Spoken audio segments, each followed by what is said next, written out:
Bismillahirrahmanirrahim. Assalamualaikum warahmatullahi wabarakatuh. Teman-teman sekalian, jumpa lagi bersama dengan Arteri Berbagi yang isinya tentang sharing. Kalau ya sudah dulu kita sharing macam-macam ya. Dari dulu pernah kita juga kajian hadis arba'in, 30 hadis selama Ramadan. Hari ini kita sharing mengenai pelatihan domba, ya sudah memasuki sharing yang keempat ya. Empat. Yang pertama dulu dimulai dari mukadimah, kemudian manajemen perkandangan, manajemen pakan. Ya, dan sekarang kita akan masuk ke manajemen pemilihan bibit. Manajemen pemilihan bibit. Nah, sekarang sudah ada Mas Bram. Langsung saja saya ini Mas Bram. Untuk waktu kita biasa sampai jam 3 ya. Kalau misalnya lebih cepat ya nanti bisa dilanjutkan ke materi yang lain atau pertanyaannya diskusi. Mas Bram, semoga dilanjutkan. Assalamualaikum warahmatullahi wabarakatuh. Bapak-bapak, ibu-ibu sekalian, teman-teman sekalian. Untuk pembahasan kali ini adalah kita masuk di pembahasan tentang manajemen pemilihan bibit. Untuk sebelumnya saya akan ingatkan lagi bahwa pertama kita mukadimah, yaitu kita mengetahui dulu konsep beternak tentang kambing dan domba. Kita bisa mengetahui tentang habitat kambing dan domba. Nah, maka dari situ kita bisa juga mengerti tentang tempat tinggal mereka, yaitu di manajemen kandang. Nah, setelah dari habitat itu juga kita masuk ke pakan, juga masih berhubungan dengan habitat, yaitu di manajemen pakan, karena semua itu ada sangkut pautnya di kandangnya harus seperti apa, domba seperti apa, kambing seperti apa, pakannya juga seperti apa, kambing dan domba seperti apa. Nah, itu masuk ke habitat. Makanya waktu pas awal itu saya mukadimah tentang masalah habitat kambing dan domba adalah maksudnya untuk memberikan pengertian. Nah, kalau yang saat ini akan kita sampaikan adalah bagaimana memilih bibit yang bagus untuk bibit kambing dan domba. Oke, kita secara menyeluruh ini bibit dan kambing dan domba adalah yang pertama ya, untuk kita bagi menjadi yang pertama bibit penggemukan.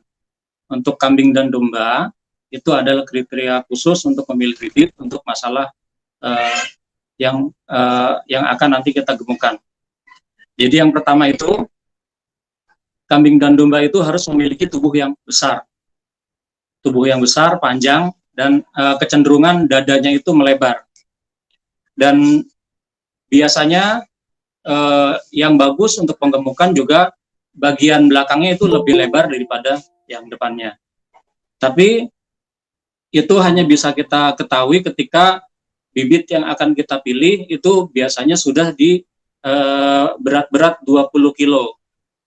Jadi kalau misalnya berat masih 15 kilo, kita harus lebih jeli lagi. Biasanya ketika Bapak Ibu sekalian sudah mulai beternak, itu baru bisa mengetahui sedikit-sedikit gitu, mempunyai feeling untuk memilih bibit kambing dan domba. Tapi kalau untuk struktur tubuh besar, terus panjang, dada yang lebar, bagian tubuh yang lebih besar, belakang yang lebih besar, itu bisa ketahui ketika dia sudah berat-berat 20 kilo. Dan memang untuk pemula penggemukan bibit penggemukan kambing dan domba itu bagus ketika dimulai di berat-berat 20 kilo. Di berat-berat 20 kilo up. Jadi memang bagusnya penggemukan di berat-berat seperti itu, dan ketika panen, nanti panennya di berat 35 kiloan kira-kira, 35 sampai 40 kilo. Oke. Yang kedua itu karakteristik untuk bibit penggemukan yang bagus, dia mempunyai bulu yang halus. Jadi halus, bersih, dan mempunyai kecenderungan mempunyai bulu yang kalau kambing itu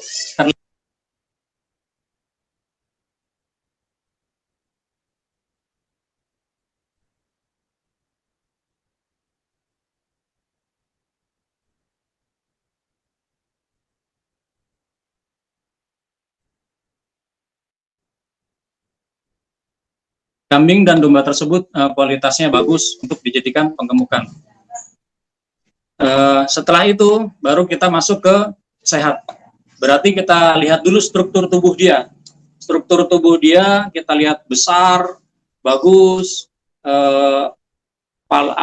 tubuhnya besar. Habis itu setelah itu kita lihat dulu kita lihat juga bulunya, karena bulu yang halus itu mencerminkan kesehatan juga.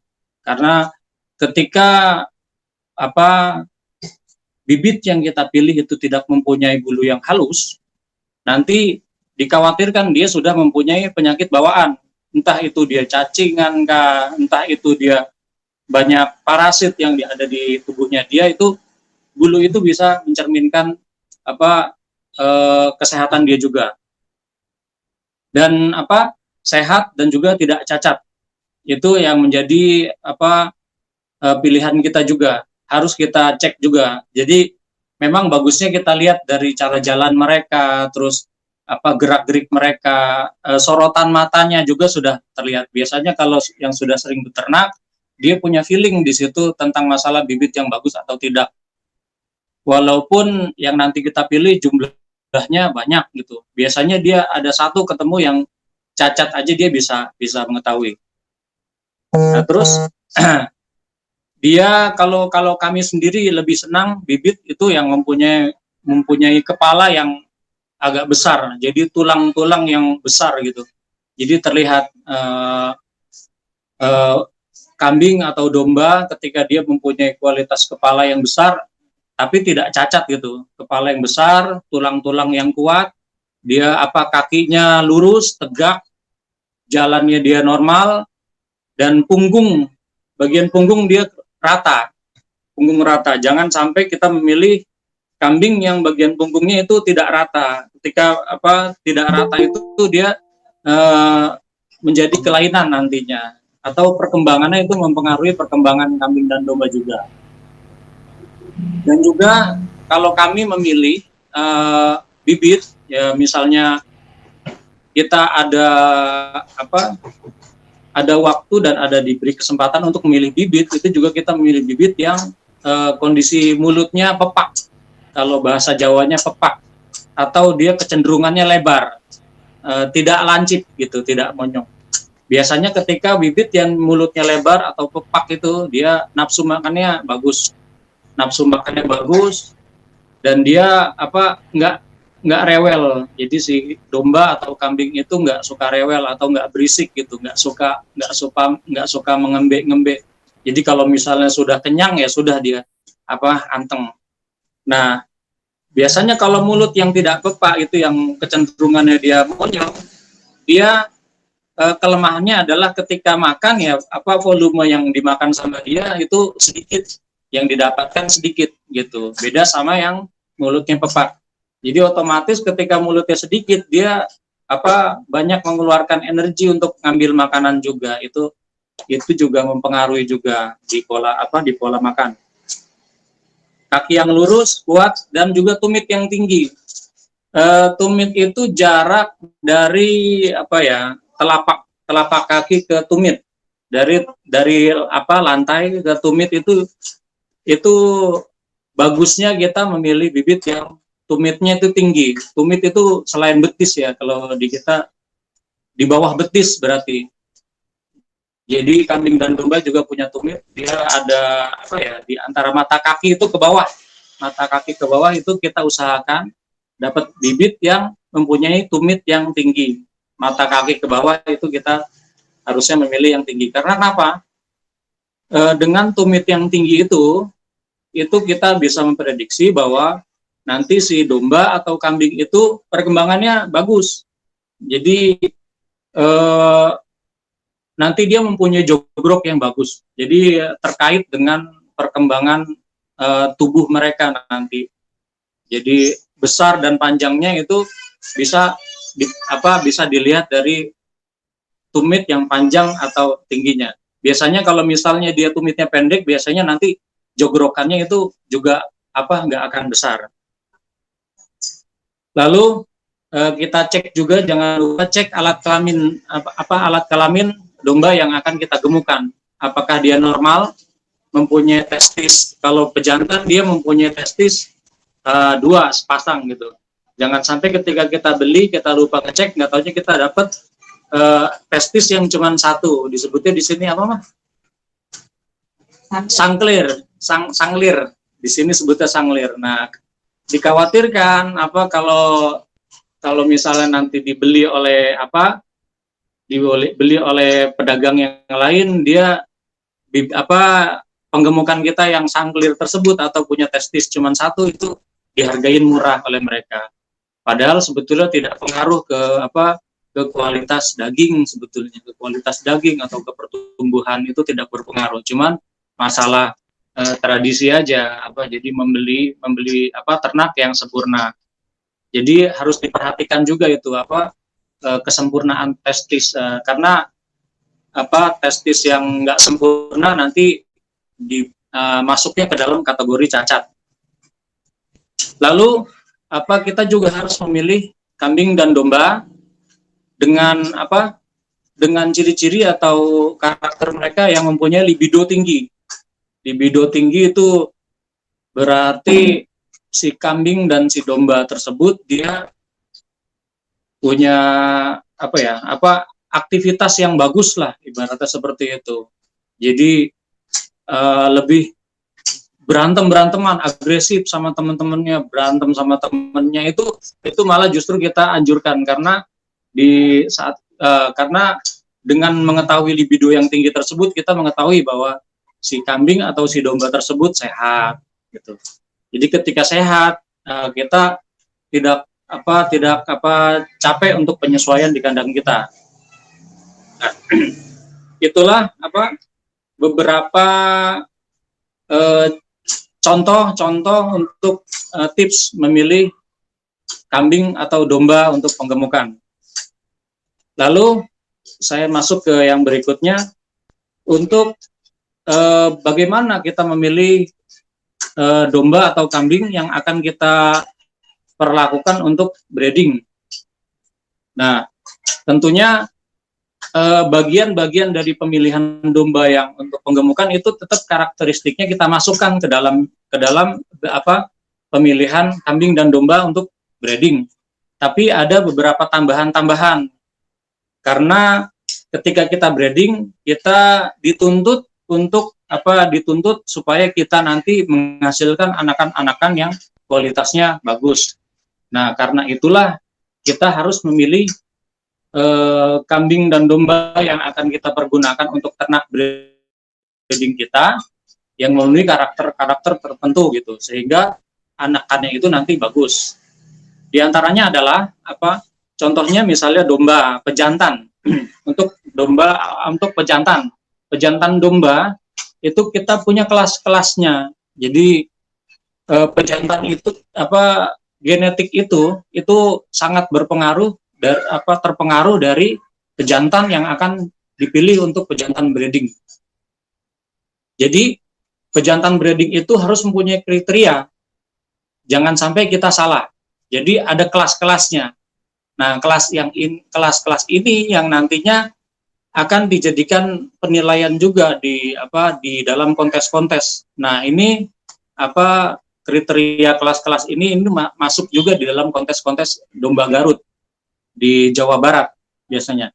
Nah, untuk kelas yang paling rendah itu dia minimal harus dia beratnya itu 65 kg. Jadi ketika dia berat, domba itu mempunyai berat kurang dari kg itu masuk kelas C. Nah, itu sebetulnya tidak referensi untuk kita, tidak referensi. Nah, untuk kelas B itu berat domba antara 65 sampai dengan 75 kg. Ini pejantan. Nah, ini referensi, cukup referensi. Nah, yang kelas A itu domba bisa mencapai berat di atas 75 kg. Ini sangat referensi. Nah, kenapa? Nah, ketika kita memilih pejantan dengan kualitas berat yang ada di kandang kita itu beratnya seperti apa, dia bisa mencapai target berapa beratnya. Nah, itu nanti akan menjadi masukan tersendiri, bibit yang akan diciptakan di kandang kita. Jadi ketika nanti kita kawinkan pejantan tersebut dengan betina yang ada di kandang kita bisa bisa mengetahui anakan-anakannya nanti yang dihasilkan itu juga mudah-mudahan insya Allah itu bisa mengikuti si pejantannya itu. Kalau saran saya memang pejantan itu yang sudah masuk kelas A, yaitu berat di atas 75 kg. Tapi memang pejantan yang masuk kategori kelas A ini memang harganya memang tinggi, harganya mahal. Tapi insya Allah hasil bibitan-bibitan yang didapatkan juga insya Allah juga maksimal. Jadi anakan-anakannya juga insya Allah juga bagus. Makanya kemarin saya sempat sharing di Telegram itu, di grup Telegram, kita punya anakan yang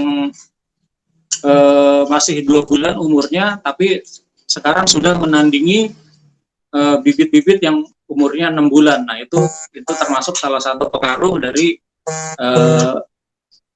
pemilihan pejantan untuk breeding. Gitu. Memang mahal, tapi kalau menurut saya, jikalau memang kita niat breeding dan breedingnya itu skala besar, sesuatu pejantan yang kita beli mahal itu insya Allah nanti nilainya akan menjadi murah. Gitu. Misalnya contohnya pejantan yang di atas 75 kilo itu harganya mungkin ya bisa di atas 5 juta. Mungkin harganya bisa di atas 5 juta. Tapi kalau seandainya kita punya 10 ekor aja, 10 ekor misalnya betina di kandang kita, berarti tinggal dibagi saja 5 juta itu dibagi 10, berarti nilai pejantan itu ketika dia mulai ngawinin, dia harganya 500.000, jadi tinggal anaknya nanti kita lebihkan. Kalau seandainya betinanya lebih banyak lagi, berarti pejantan itu sebetulnya murah sekali nilainya. Nah, kalau untuk kambing untuk ras pedaging itu kita bukan dari berat, tapi dari genetik. Dari genetik. Contohnya misalnya kita ingin kambing untuk ras pedaging, itu kita beli pejantannya itu pejantan yang ras pedaging juga. Kalau kita di sini pakai yang impor itu yang bagus itu adalah pejantan bur, kambing bur. Itu pejantan bur itu aslinya dari Afrika Selatan, memang dia kambing tapi kambing yang khusus memang produksi dagingnya bagus. Jadi cepat gemuknya, hampir sama seperti domba, penggemukan dia seperti domba, makannya mudah dan dia punya libido yang tinggi untuk kambing bur. Kalau saran kambing untuk stok pejantan kita di kandang bur itu ya bagusnya memang yang full blood atau purebred, itu yang langsung impor dari Afrika Selatan. Tapi kendalanya memang karena impor di kita masih jarang terdengar ya, jadi ketika ada kambing impor dari negara lain itu biasanya harganya tinggi. Kambing bur impor itu yang purebred itu kita sebutnya darah murni, itu umur 1 tahun, di bawah 1 tahun harganya sudah mencapai 30 juta harganya. Nah, tapi jangan khawatir, kita bisa memakai keturunan-keturunannya. Tapi keturunannya juga dibatasi kalau untuk pejantan. Kalau kita ingin menggunakan pejantan dari bur, keturunannya berarti bur yang purebred itu kita silang dengan kambing yang lokal. Nah, ketika kambing yang purebred itu kita silang dengan kambing yang lokal, nanti anakannya itu jadinya F1 atau keturunan pertama. Nah, keturunan itu yang bagus untuk pejantan lagi itu yang seperti apa? Kalau kami sarankan pakai keturunan yang ketiganya, yang darahnya sudah mendekati genetik purebrednya atau genetik si bapaknya. Jadi darah dia burnya itu masih kental. Kalau kita pakai yang udah di F3, F4.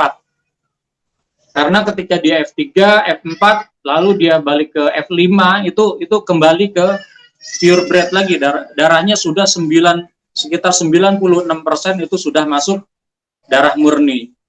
Nah, itu yang kita gunakan untuk kambing penggemukan. Kalau betinanya seperti apa? Kalau betina kita menyesuaikan dengan beratnya si pejantan. Jadi jangan mentang-mentang kita sudah mempunyai pejantan yang tinggi, kita beli aja betina yang kecil, nanti anaknya kan ngikut genetik bapaknya. Ya enggak seperti itu juga. Karena kita harus bisa mengira-kira bahwa betina yang kita pilih itu nanti untuk dikawinkan dengan pejantan super kita itu nggak ambruk ketika dikawinkan oleh pejantan super kita. Nah, makanya itu kita punya berat yang standar gitu, harus berat yang standar menyesuaikan dengan pejantan yang kita punya. Jangan sampai pejantan yang kita punya itu beratnya 75 kilo, kita beli betina yang beratnya cuma 25 kilo. Nanti khawatirnya ketika dikawinkan dia kalah dengan pejantannya. Jadi gagal kawin nantinya. Dan kita jadi boros dananya untuk beli betina tersebut tidak terpakai untuk kawinkan. Jadi kita sesuaikan beratnya dengan berat si kambing pejantan. Nah, bagusnya yang berat seperti apa? Biasanya kalau untuk pejantan di atas 60 kilo, kita pakai betina yang beratnya minimal setengahnya. Jadi 30 kiloan kira-kira betinanya. Jadi betina 30 kilo sampai dengan 40 kilo itu insya Allah bisa kita bisa kita gunakan menjadi calon-calon indukan di kandang kita yang nantinya dikawinkan oleh pejantan-pejantan super gitu. Nah, untuk betina breeding untuk penggemukan itu juga harus mempunyai kematangan dalam reproduksi. Jadi dia harus mempunyai kematangan baik itu usia maupun beratnya. Jadi jangan sampai kita mengawinkan domba betina itu belum pada waktunya. Misalnya kalau domba itu usia matangnya itu atau usia dewasanya itu di usia 6 bulan. Kalau kambing usia matang atau usia kawinnya itu atau usia dewasanya itu di usia 1 tahun. Tapi jangan sampai kita mengawinkan domba itu kita di usia 6 bulan, wah domba ini udah 6 bulan ini kita kawinkan. Jangan dulu. Kita tunggu dulu sampai dia reproduksinya itu bagus dulu, matang dulu. Nah, kapan waktunya itu? Waktunya itu sekitar usia di 10 bulan sampai dengan 1 tahun kalau untuk domba. Nah, kalau untuk kambing di usia sekitar 1 tahun sampai dengan 1,5 tahun itu sudah layak untuk menjadi betina yang akan kita kawinkan dengan pejantan super kita. Lalu kalau seandainya kita beli indukan itu yang sudah punya anak gitu, itu bisa. Jadi kita kan ada kekhawatiran ketika kita beli indukan yang usianya masih di bawah umur, dia kekhawatirannya apakah dia reproduksinya udah bagus atau belum, sudah siap punya anak apa belum gitu. Jadi kandungannya sudah sempurna apa belum. Kalau kita mempunyai khawatir tentang itu, kita bisa punya opsi kita beli indukan yang sudah memang punya anak sebelumnya. Nah, ketika kita memutuskan untuk beli indukan yang sudah punya anak, tentunya yang harus kita perhatikan adalah recording. Recordingnya dia itu punya anaknya bagus atau tidak, itu yang pertama. Terus yang kedua, catatan sebelumnya bahwa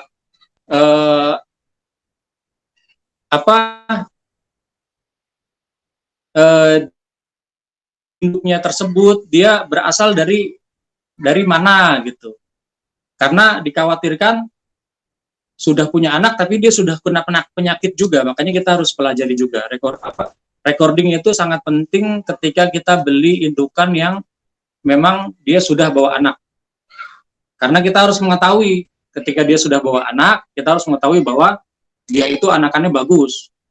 Anakannya bagus. Ketika dia sudah punya anakan bagus, berarti insya Allah dia kedepannya akan lebih bagus lagi kalau misalnya kita kawinkan dengan pejantan yang ada di kandang kita. Kecenderungannya betina yang bagus itu adalah dia mempunyai anak itu minimal 2. Jadi jangan pilih indukan yang bawa anak itu anaknya cuma 1. Jadi usahakan kita memilih indukan yang bawa anak itu sudah 2, 3. Yang bagusnya itu 2, anakannya 2. Jadi ketika nanti kita breeding di kandang kita mempunyai kecenderungan atau indukan tersebut mempunyai kecenderungan untuk mempunyai anak 2 dan seterusnya gitu. Jadi mempunyai kecenderungan anak 2. Karena kenapa? Karena terkait dengan produktivitas tentunya. Ketika dia punya anak cuma 1 dengan punya anak yang 2, tentunya lebih menguntungkan punya anak yang 2 gitu. Dan kecenderungannya juga karakteristik domba yang akan mempunyai anak 2, biasanya dia bagian perutnya tuh agak membesar ke bawah. Biasanya kalau bagian perut betina itu agak membesar ke bawah, dia itu mempunyai kecenderungan mempunyai anak 2, 3 atau lebih gitu. Ya memang bagusnya, strategisnya memang betina yang punya anak anakan 2 gitu. Jadi ketika dia lahiran sekarang anaknya 2, nanti kita kawinkan berikutnya anaknya 2 lagi, lebih bagus seperti itu. Karena kenapa? Karena ketika nanti dia punya anakan lebih dari 2 atau misalnya 3, dikhawatirkan anakan yang 1 ini kalah dengan yang lain gitu, atau induknya tidak memperhatikan anak yang ketiga, keempat dan yang lainnya. Tapi tidak usah khawatir, karena kenapa? Karena bisa kita rawat sendiri, Karena di Satria Farm juga kita beli anakan-anakan yang usianya masih 3 hari atau maksimal 2 minggu itu kita beli untuk kita rawat sampai dia besar, sampai dewasa. Itu kita juga ada penanganan seperti itu. Nanti untuk bahasan berikutnya mungkin kita informasikan bagaimana cara menangani cempe-cempe atau anakan-anakan yang nggak dapat susu ibunya atau sama ibunya dia tidak dianggap, itu nanti harus kita tangani sendiri supaya dia hidup gitu. Intinya dia supaya hidup. Nah, seperti itu untuk pemilihan breeding domba atau kambing untuk breeding untuk yang penggemukan. Nah, yang berikutnya adalah memilih bibit atau bakalan untuk breeding. Tapi yang saat ini adalah untuk milking. Jadi kita pilih untuk breeding yang nantinya kita perah. Nah, ini agak sulit. Karena tidak semua kambing itu bisa diperah. Tidak semua kambing itu memiliki kualitas susu yang bagus sehingga dia mendapatkan produksi susu yang banyak ketika nanti diperah. Nah, ini ada karakter-karakternya ketika kita memilih breeding kambing untuk milih bibit bakalan kambing untuk breeding untuk yang akan diperah. Misal untuk pejantan, untuk pejantan karakteristik kambing breeding yang akan diperah itu seperti apa? Yang pertama, kita harus tahu recording si kambing pejantan tersebut yang akan kita jadikan pejantan. Jadi kita harus mengetahui pejantan yang akan kita jadikan dia pejantan untuk breeding perah, harus mengetahui dia dari kecil sampai dengan dewasa. Kita kalau di kandang kita yang kita jadikan untuk pejantan breeding, untuk milking, perah ataupun penggemukan, itu syaratnya adalah pejantan tersebut tidak pernah sakit. Dia dari kecil nggak pernah sakit. Nah, ketika dia nggak pernah sakit, dia insya Allah mempunyai genetik atau semen atau sperma dia yang bagus dan super gitu. Nah, dia tidak pernah sakit. Jadi karakteristiknya adalah yang pertama tidak pernah sakit. Dari kecil sampai dengan dia siap untuk kawin, dia tidak pernah sakit. Terus yang kedua, dia berasal dari ras perah. Nah, ras perah itu apa saja? Kalau di Indonesia ini masih pakai kambingnya. Kambing, kita bicara kambing karena domba di Indonesia belum ada domba yang diperah. Kalau kambing yang masuk kategori ras perah itu, contohnya misalnya kambing Etawa. Jadi kalau kita dengar susu Etawa itu berasal dari kambing Etawa. Tapi di Indonesia ini Etawa itu sudah nggak ada. Peranakannya masih ada yang dinamakan peranakan Etawa. Jadi susu yang beredar susu kambing yang beredar di masyarakat ini berasal dari susu peranakan Etawa, bukan susu Etawa. Susu peranakan Etawa. Nah, Etawa ini juga masuk ke dalam ras perah. Cuman ada keistimewaannya, ada juga kelemahannya juga untuk ras perah yang memakai kambing peranakan Etawa. Keunggulannya kambing peranakan Etawa, dia mempunyai BD yang tinggi. Jadi susu kambingnya itu mempunyai kekentalan yang bagus. Dan di awal dia beranak, dia bisa menghasilkan susu yang maksimal. Literan yang dihasilkan ketika diperah itu berlimpah. Itu keunggulannya. Nah, kelemahannya untuk peranakan Etawa ini untuk dijadikan perah adalah masa laktasi dia itu singkat, jadi nggak panjang. Jadi untuk peranakan Etawa itu masa laktasinya hanya 6 bulan. Jadi ketika dia lahir, diminum sama anaknya itu atau cempenya itu 3 bulan. Nah, 3 bulan kemudian, 3 bulan berikutnya kita bisa manfaatkan susunya untuk diperah. Untuk misalnya kita jual atau kita minum konsumsi sendiri. Nah, dia hanya 6 bulan. Nah, setelah 6 bulan itu untuk kambing perah biasanya akan kering. Jadi si kambing itu ambingnya itu akan kering secara otomatis. Jadi dia butuh dikawinkan lagi, nanti hamil lagi, baru dia bisa diperah lagi. Nah, kalau itu kelemahannya. Jadi masa laktasinya itu singkat, cuma 6 bulan. Berarti kita bisa perah dia cuma 3 bulan, karena 3 bulannya itu minum si cempenya. Nah, akhirnya dikembangkan lagi. Kita mengembangkan ras perah ini, kita impor kambingnya dari kambing impor.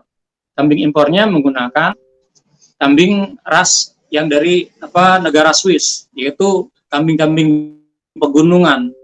Ada Panen, yang kedua Alpin, yang ketiga ada Anglo-Nubian.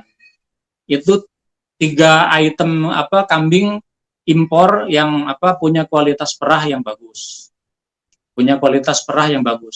Nah, yang beredar di Indonesia ini sekarang lagi dikagumi oleh peternak perah di Indonesia ini adalah keturunan dari si Sanen. Nah, keturunan dari si Sanen itu yang disebutnya sekarang yang lagi ngetren itu adalah Sapera. Jadi kambing Sapera, nah itu kalau misalnya Bapak Ibu sekalian sering dengar kambing Sapera, jenisnya Sapera, nah itu yang berasal kambing persilangan. Persilangan dari apa? Persilangan dari Sanen impor, Sanen impor dari Swiss, itu dikawinkan dengan kambing lokal Indonesia yang mempunyai ras peranakan Etawa. Makanya dia disebutnya Sapera, Sanen peranakan Etawa. Nah, jadilah ketika lahiran anaknya itulah yang disebut Sapera. Nah, tinggal permainan genetiknya di situ. Ketika dia genetiknya misalnya dia generasi semakin bagus, ya berarti dia nanti akan menghasilkan susu yang bagus juga. Misalnya F1, F2, F3, F4 itu termasuk generasi-generasi perkawinannya. Misalnya ketika PE atau kambing PE itu disilangkan dengan Sanen, itu nanti jadinya dia Sapera F1. Nanti F1 itu dikawinkan lagi dengan yang full blood lagi, yang impor, itu jadinya F2. Dan seterusnya. Ketika dia balik ke F5, itu dia akan balik kembali lagi ke darah murni lagi. Nah, seperti itu. Nah, juga untuk pejantan juga kita harus mengetahui recordingnya. Jadi makanya agak sulit untuk mencari kambing yang rasnya ras perah dengan kualitas yang bagus, karena dia memang harus benar-benar kita telusuri recording dia.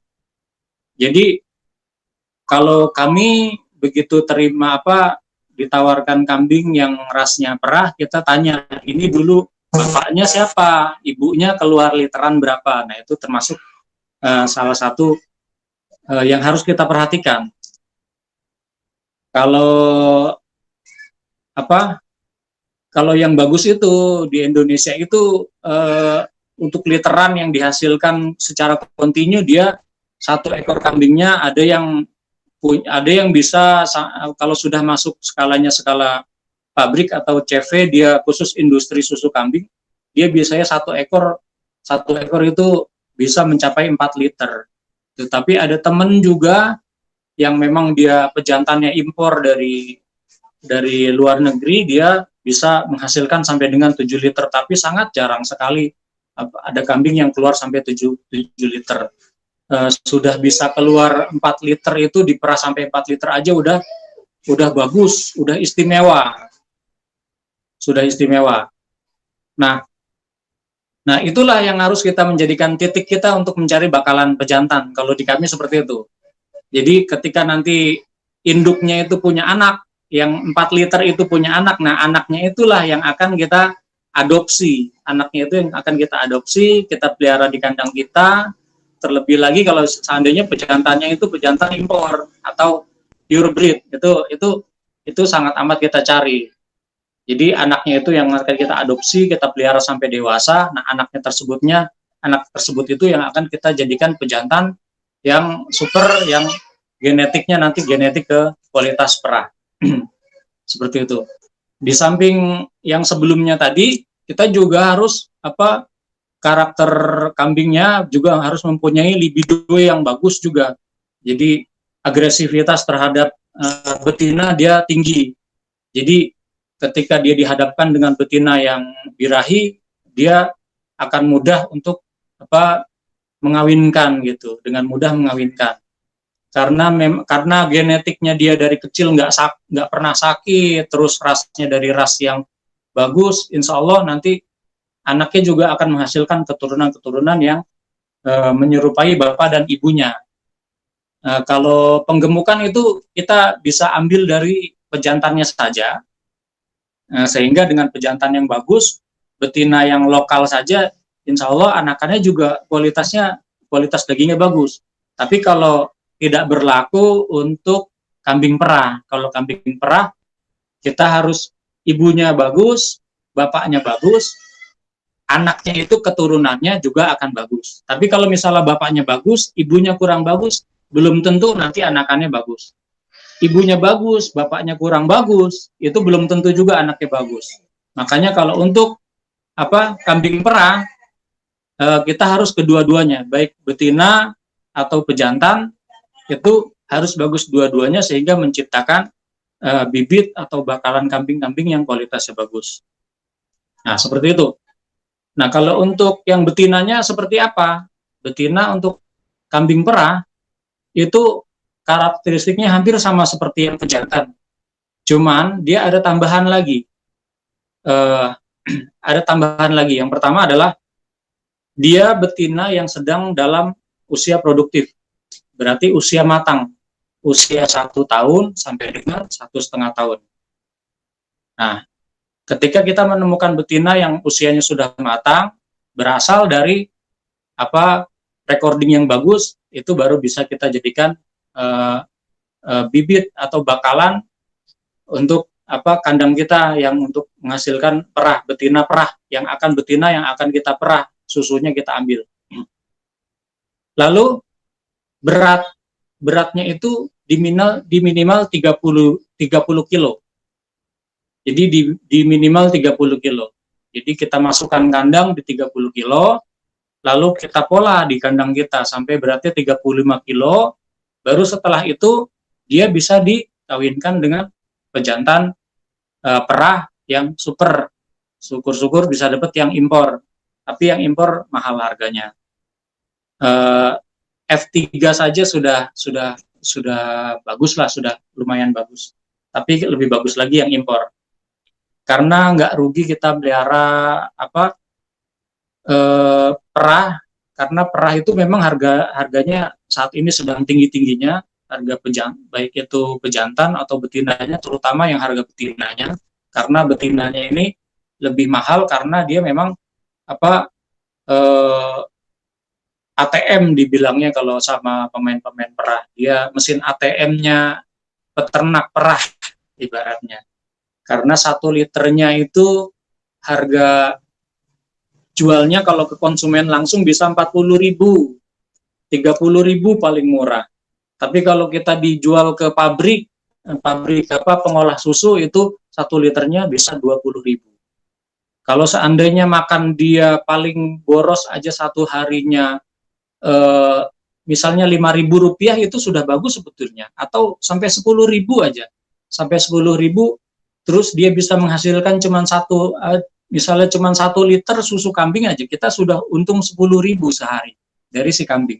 Bagaimana kalau seandainya dia menghasilkan dari kos pakan 10.000, tapi dia menghasilkan 2 liter, 3 liter, bahkan 4 liter, ya tinggal kita hitung aja. Berarti jangan heran kalau misalnya kambing perah itu harganya mahal, karena memang dia benar-benar mesin ATM. Kemudian harinya dia akan menjadi mesin ATM. Jadi kambing perah itu bisa kita kawinkan atau bagus kita kawinkan ketika sudah masa produktif dia di umur 1 tahun sampai dengan 1 tahun dengan berat 35 kilo. Jadi baru dia layak untuk kita kawinkan dengan pejantan. Dan ciri-ciri yang bagus dari kambing perah itu ketika kita memilih juga dia harus kita lihat bentuk ambingnya atau bentuk susunya dia. Jadi dia mempunyai bentuk susu yang sempurna, dalam arti kata tidak besar sebelah. Jadi jangan sampai ketika kita memilih kambing betina untuk perah, kita kesalahan pilih di susunya, dia besar sebelah. Itu khawatirnya nanti yang satunya itu khawatirnya sudah tidak memproduksi susu lagi. Itu yang dikhawatirkan. Dan juga nanti akan menurunkan nilai jual dari si kambing tersebut.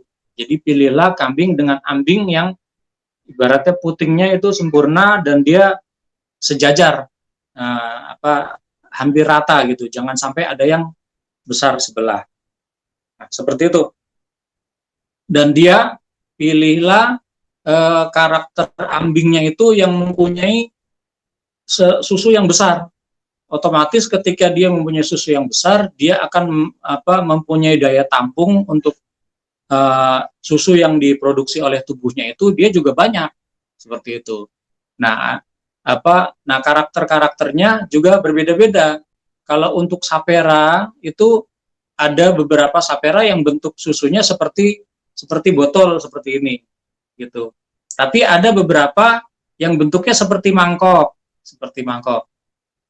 Nah, biasanya kalau yang berbentuk botol seperti ini, ambingnya berbentuk botol seperti ini, biasanya banyak kita jumpai pada kambing perah yang rasnya peranakan Etawa. Itu hampir rata-rata peranakan Etawa, bentuk ambingnya itu seperti botol. Nah, kalau sapera itu rata-rata bentuk ambingnya seperti mangkok. Ada keunggulan sendiri-sendiri sih sebetulnya, keunggulan sendiri-sendiri. Kalau yang untuk yang botol tersebut bentuknya botol, tentunya si peternak lebih mudah nanti ketika dia melakukan pemerahan, dia lebih mudah ketimbang yang bentuknya seperti mangkok. Jadi ketika bentuknya seperti mangkok, biasanya dia putingnya kecil, sehingga kita ada kesulitan kalau misalnya perahnya masih manual, kita ada kesulitan untuk memerahnya. Tapi kesulitannya hanya dijumpai oleh peternak pemula. Biasanya kalau peternak yang sudah sering melakukan pemerahan kambing, nggak ada kendala sebetulnya. Nah, kalau di sapera ini memang favoritnya yang bentuknya seperti mangkok, karena bentuk mangkok ini ternyata dia mempunyai kapasitas bisa menampung susu yang lebih banyak ketimbang yang bentuknya seperti botol. Nah, seperti itu. Nah, Bapak-bapak, Ibu-ibu sekalian, itu sedikit cara pandang kita dalam memilih domba atau kambing, baik itu untuk penggemukan, untuk breeding penggemukan, atau breeding untuk diperah. Nah, jika ada pertanyaan sebelum memasuki yang sesi yang berikutnya atau tahap yang berikutnya untuk hari ini, monggo silakan, saya persilakan untuk bertanya.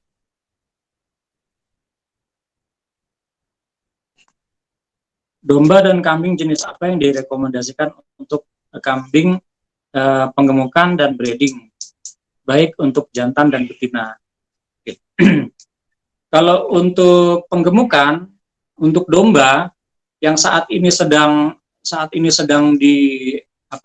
dikembangkan di Indonesia atau sedang marak, Bu Dini, itu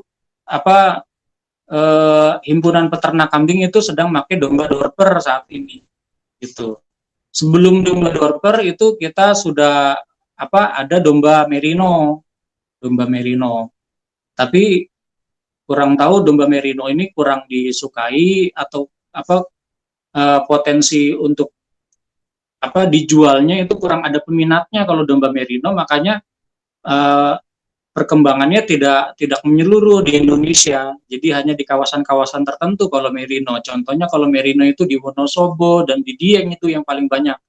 Nah, untuk di Jawa Tengah sendiri belum favorit, di Jakarta juga belum favorit.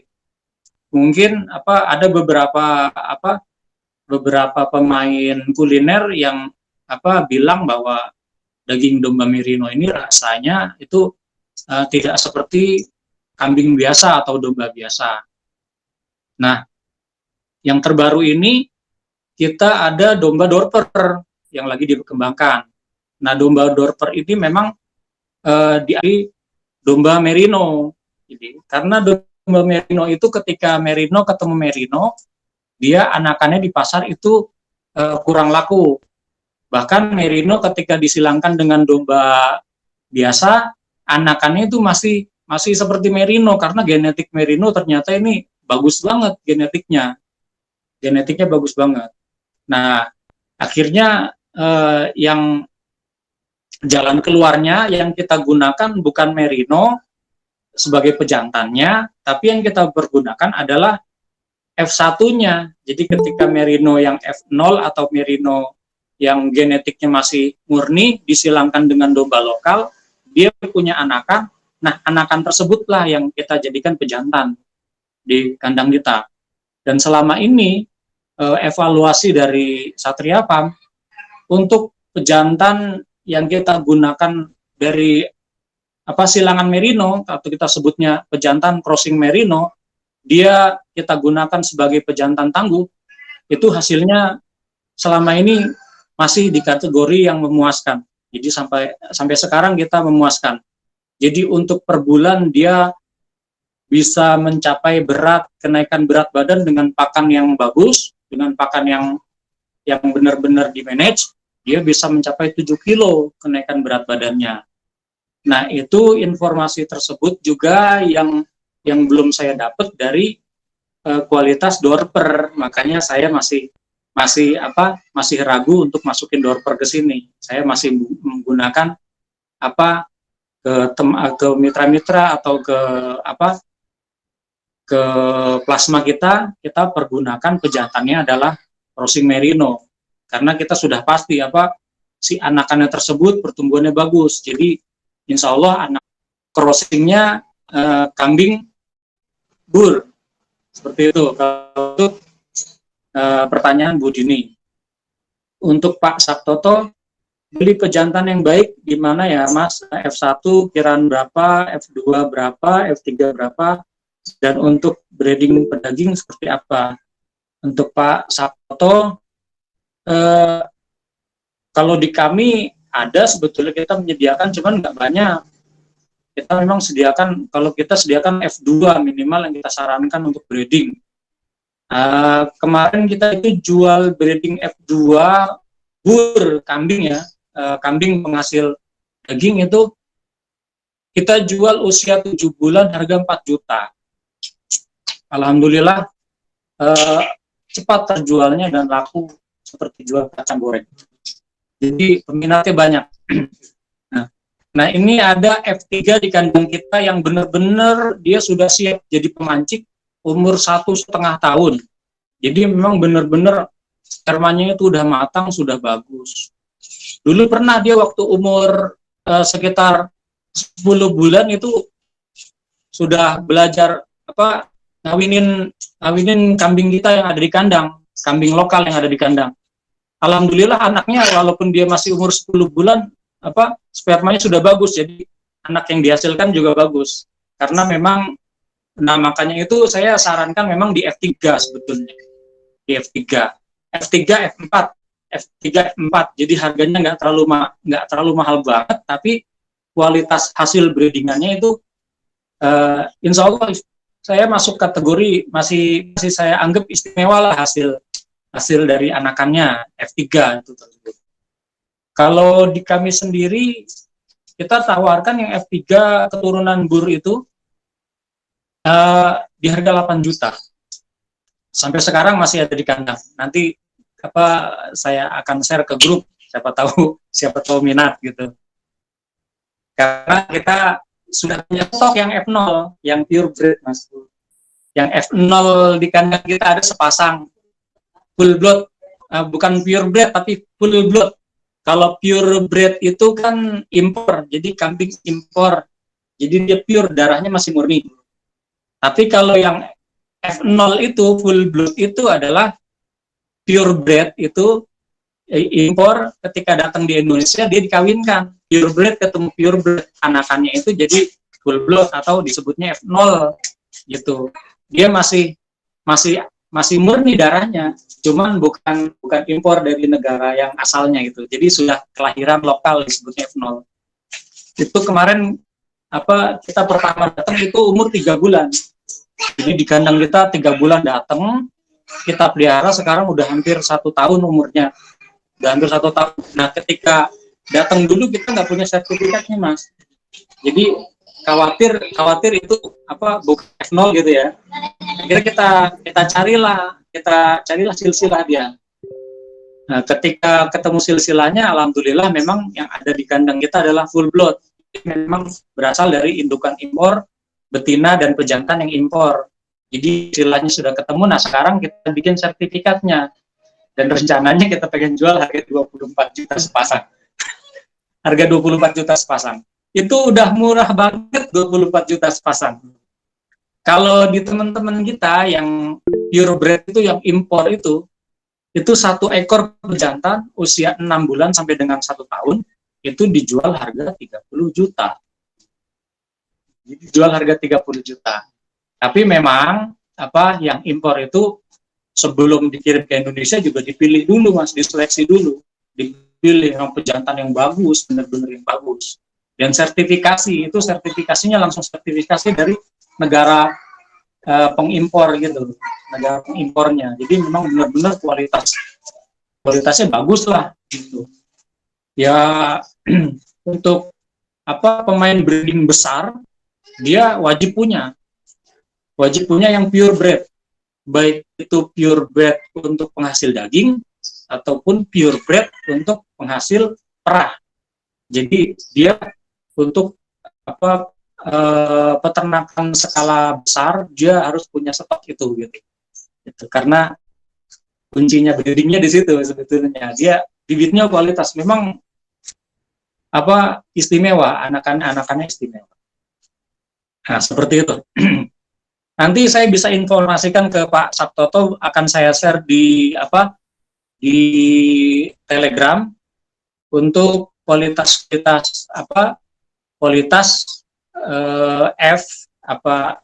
generasi kambing pedaging dan kambing perah, akan kita share itu beserta harga-harganya juga. Insya Allah nanti kita akan share. Cuman untuk perah ini agak susah, sampai sekarang pun Satria Farm belum punya yang F0-nya. Jadi Sanen itu kita belum punya. Kalau F3-nya kita udah punya yang Alpin. Jadi F3 dari pejantan impor yang dari pegunungan Swiss, Alpin itu, pegunungan Alpin itu kita punya F3-nya. Nah, tapi kita masih belum puas karena kita belum punya yang F0-nya, yang darah murninya tuh belum punya. Karena memang mahal harganya. Kemarin ada yang tawarin saya lepas sapinya udah harga 7 juta. Jadi saya urungkan untuk membeli. Karena lepas sapi masih kecil, masih 3 bulan umurnya, udah harga 7 juta. Dananya kita pakai untuk ini dulu, untuk stok Idul Adha dulu. Nanti kalau misalnya ada cari-cari, kita bisa dapat yang murah. Oh, yang ada sekarang ini untuk yang kualitas perah F0 itu Sanen, jadi Sanen murni itu ada di Baturaden. Memang Baturaden memang dia di sono khusus memproduksi di balai bibit, soalnya balai bibit di Indonesia salah satunya di Baturaden itu. Dia memproduksi memang yang keturunan murni semuanya. Jadi dari yang impor dikawinkan terus gitu. Dan F0 juga dikawinkan di sana. Jadi dia masih Sanen, di sono masih Sanen. Akan tetapi masalahnya ya di regulasinya itu. Untuk sampai ke Satria Farm, bahkan bukan ke Satria Farm, bahkan ke kabupaten aja dijatah gitu. Misalnya di Jawa Tengah itu dijatah 1 ekor gitu. Kan kita nggak tahu. Jadi saya kalau pengen dapat Sanen yang dari Baturaden, itu harus jalurnya harus saya deketin dinas peternakan dulu gitu, sehingga nanti bisa diturunkan di Satria Farm. Seperti itu. Pak Sabtoto, nanti akan saya share ya Pak ya, insya Allah informasi tentang harga kambing dan domba yang bagus untuk breeding. Kalau jenis domba atau kambing apakah yang berpengaruh ke berat bersih dagingnya? Apakah ada jenis yang hanya berat ketika hidup, ternyata dagingnya sedikit? Biasanya berapa persentase berat bersihnya? Gitu. Nah, biasanya kalau kambing yang penghasil daging atau domba penghasil daging, memang pengaruh ke jenisnya juga. Ya contohnya ya seperti itu. Sebetulnya sudah dijelaskan ya. Untuk kambing itu ada bur, ya, karena memang kualitasnya bagus. Nanti saya share videonya, karena kalau di sini kan kita tidak mungkin, kan saya akan share videonya. Kenapa sih dia kok disebutnya rasnya tuh masuk ras ke pedaging gitu? Kenapa sih dia rasnya masuk ras ke perah? Nanti kita akan share Pak Rashid kita akan share. Pengaruh ke berat bersih dagingnya, apakah ada jenis? Benar, karena ada beberapa kambing yang jenisnya kalau perah, memang khusus untuk produksi perah. Walaupun dia jogroknya besar, tinggi, tapi kualitas dagingnya nggak banyak. Gitu. Itu biasanya ada di kambing peranakan etawa. Peranakan etawa itu cenderung tinggi, besar, tapi kualitas dagingnya kalah dengan yang bur. Walaupun bur itu dia nggak tinggi besar, dia pendek, tapi dia memang gemuk gitu loh. Kalau PE itu kan dia arahnya ke tinggi dan ke panjang, seperti itu. Biasanya persentasenya berat bersihnya, maksudnya berat bersih apanya dagingnya. Biasanya ketika kita sudah mendapatkan karkas itu 45% itu udah bagus. Jadi targetnya 40-45% itu sudah bagus. Nah, karkas ini ditentukan oleh BCS. BCS itu Body Condition Score. Jadi BCS berapa yang dagingnya itu sempurna gitu. Ada BCS 1, BCS 2, BCS 3, BCS 4, BCS 5. Itu terakhir di BCS 5. Ini berlaku juga untuk sapi. Tapi kualitas daging yang bagus di BCS berapa? Yaitu di BCS 3. Jadi kalau memilih kambing yang kualitas dagingnya bagus, pilihlah kambing atau domba yang di body condition score-nya masuk ke BCS 3. Nanti kalau seandainya saya cari literaturnya, akan saya share juga seperti apa sih BCS itu gitu. Itu tingkat kegemukan, Mas. Tingkat kegemukan kambing atau domba, sehingga ketika mencapai BCS berapa dia layak kambing itu disembelih gitu. Misalnya BCS 1 dia terlalu kekurusan.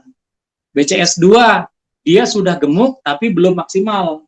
Berarti dagingnya itu belum padat. Nah, ketika kepadatannya itu tercapai di BCS 3. Jadi kambingnya sudah layak dipotong, dagingnya sudah padat, kambing dan dombanya itu sudah gemuk, dan dia dagingnya sudah padat gitu dan layak dipotong. Bagaimana BCS 4, BCS 5? Ketika BCS 4, BCS 5 biasanya dia sudah mempunyai tingkat mentok gitu loh, Mas. Stressing gitu loh. Jadi di saat itu dagingnya itu sudah tidak bisa berkembang lagi, malah justru BCS 4, BCS 5 kecenderungannya nambahnya ke lemak, seperti itu.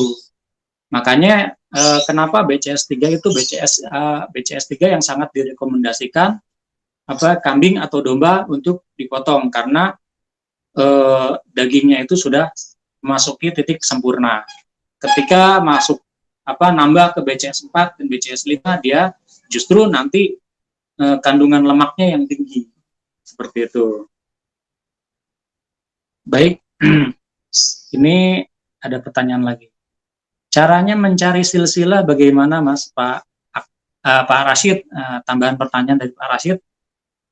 Caranya mencari silsilah tentunya kita nggak bisa dapatkan di pasar.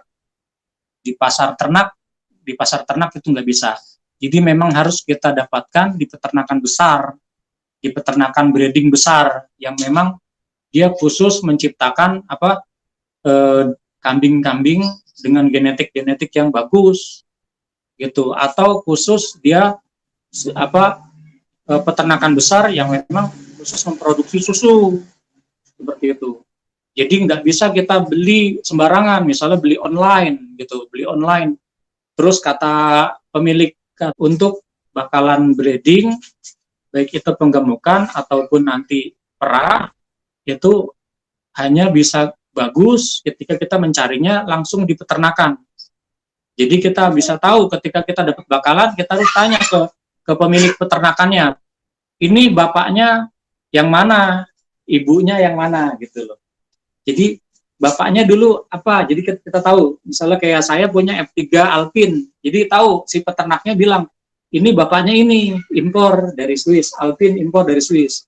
Nah ibunya yang ini, ibunya itu keluar susu 4 liter. Nah, anakannya itu yang kita beli. Seperti itu. Caranya, cara mencari silsilah. Atau kalau seandainya F0, ya berarti dia harus beli dengan sertifikat gitu. Sertifikatnya sertifikat yang memang silsilah dari peternak sebelumnya ada.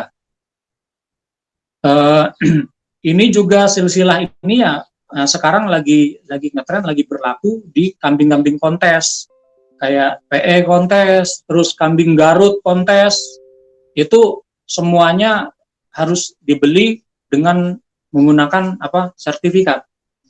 Jadi dia bapaknya juara apa, ibunya juara apa, nah anaknya harganya berapa. Biasanya mahal sekali. Kemarin kita sempat ngirim ke Lombok, terus kita ketemu satu pengiriman dengan kita, satu mobil dengan kita, kambing usia 2 bulan, usia 2 bulan harganya sudah 24 juta. Padahal usia 2 bulan masih nyusu, masih didotin gitu. Jadi selama perjalanan itu transporternya berhenti untuk ngedotin dia. Jadi memang disiapkan susu khusus untuk dia. Nah, setelah saya tanya lagi, ya ternyata ya memang bapak ibunya dia dari juara kontes. Juara kontes itu akan mempengaruhi harga kambing. Yang terdahsyat itu yang melebihi kambing PE itu memang dikuasai oleh kambing-kambing Garut, Mas. Kambing Garut ternyata harganya yang pemenang kontes bisa mahal banget, bisa ada yang di atas 500 juta. Karena saya pernah bicara langsung dengan peternak kambing kontes untuk domba Garut. Ada pertanyaan berikutnya, Pak Abu Safa. Badan apa yang berwenang mengeluarkan sertifikat silsilah domba? Yaitu importir yang sudah punya keabsahan dari pemerintah. Jadi importir yang sudah disahkan oleh pemerintah untuk melakukan impor kambing dan domba itu dia biasanya sudah punya badan sendiri, dia memang khusus importir. Jadi importir kambing dan domba impor gitu, importir peralatan ternak itu biasanya ada importir yang tentunya jadi importir itu kan dia nggak gampang gitu. Jadi ada regulasinya sehingga dia memenuhi persyaratan untuk jadi importir domba dan kambing. Nah, itu badan-badan yang berwenang untuk menerbitkan sertifikat silsilah domba kambing. Dan yang kedua pemerintah ya balai pembibitan, contohnya balai pembibitan seperti misalnya di Batu Raden tersebut kan kita kan ada balai sapi, domba, kambing itu di Batu Raden ada, dan dia balai pemerintah seperti itu. Apa kelebihan peternakan doka yang punya sertifikat silsilah? Ya keunggulannya adalah dia genetiknya, dia jualan genetik, jualan kualitas. Jadi bukan jualan daging, bukan jualan kambing domba untuk dipotong, tapi jualan kambing dan domba yang nantinya dibeli oleh peternak lain untuk dibreedingkan lagi, pemuliaan genetik. Jadi untuk melakukan pemulihan genetik. Nah, ini sangat amat dibutuhkan di Indonesia karena saat ini kualitas kambing dan domba di Indonesia itu kurang bagus. Jadi genetiknya tuh campur aduk gitu loh. Kalau genetiknya campur aduk dengan genetik yang bagus-bagus sih nggak masalah, tapi masalahnya campur aduk dengan kualitas yang nggak bagus di pasar seperti itu. Nah, inilah yang harus yang kita butuhkan dari peternak-peternak breeding untuk menciptakan kembali bibitan-bibitan atau bakalan-bakalan yang kualitasnya bagus. Seperti itu. Ya, sama-sama Pak Rashid. Beli kambing seperti beli mobil ya, Mas. Bener, Pak. Bahkan ada kambing yang sudah ditawar 1 miliar. pemenang Piala Presiden di Malang. Pemenang Piala Presiden di Malang. Jadi dia sudah ditawar 1 miliar, nggak dikasih sama miliknya. Kambing peranakan etawa, kambing kontes peranakan etawa, enggak peranakan etawa.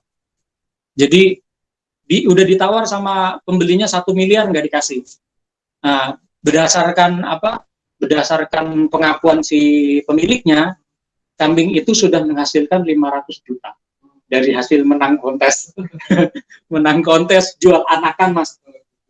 Ya Pak Rasid, anakan kontes kambing juara Piala Presiden kemarin itu baru lahir aja, umur 3 hari harganya sudah 20 juta. Sudah 20 juta, baru lahir umur 3 hari sudah 20 juta. Saya juga heran.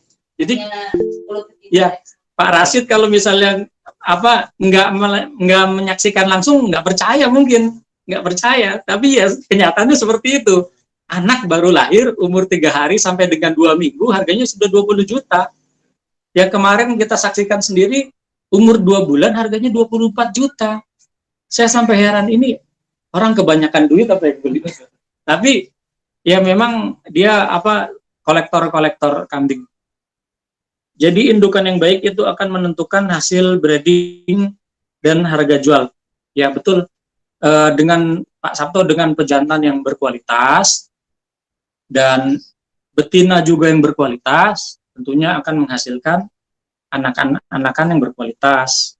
Nah, makanya besar keinginan kami Satria Farm di sini bersama dengan arteri ini, Bapak Ibu sekalian, bisa melakukan ternak breeding. Jadi menjalankan ternak tetapi breeding untuk pemuliaan genetik.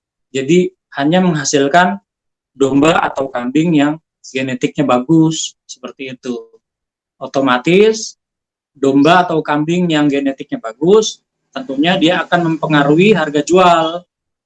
Misalnya kambing saya dikawinkan dengan F3 Bur, padahal betinanya itu hanya betina lokal. Nah, ketika anaknya lahir, saya coba tanya ke pedagang kambing, ini anakan saya umur 3 bulan, anakan saya ini sebesar ini udah laku harga berapa? Nah, ternyata itu harganya itu lebih mahal. Jadi karena memang kualitas dagingnya bagus, nah harganya itu jadi lebih mahal ketimbang kambing lokal, perkawinan lokal dengan lokal. Nah, seperti itu contohnya. Jadi memang kualitas itu menentukan harga jual anakan-anakannya juga. Jadi insya Allah dengan kita breeding domba atau kambing yang berkualitas, itu tetap menguntungkan. Seperti itu. Oke, karena ini pertanyaannya sudah nggak ada dan kita masih ada waktu setengah jam lebih, saya akan sambung ke SOP atau standar operation prosedur tentang domba dan kambing yang masuk kandang. Jadi perlakuan-perlakuan apa yang yang wajib lah, yang harus kita lakukan sebelum domba itu kita produksi atau kita breeding gitu. Jadi ketika sebelum masuk kandang harus kita lakukan proses ini. Nah, sebelum SOP-nya ini saya sampaikan, saya akan jelaskan dulu. Jadi dari awal habitat kambing dan domba kita sudah jelas. Lalu ilmu perkandangan. Dulu ilmu perkandangan saya punya beberapa item kandang yang harus dipunyai di kandang. Misalnya loading dock. Loading dock itu harus sejajar dengan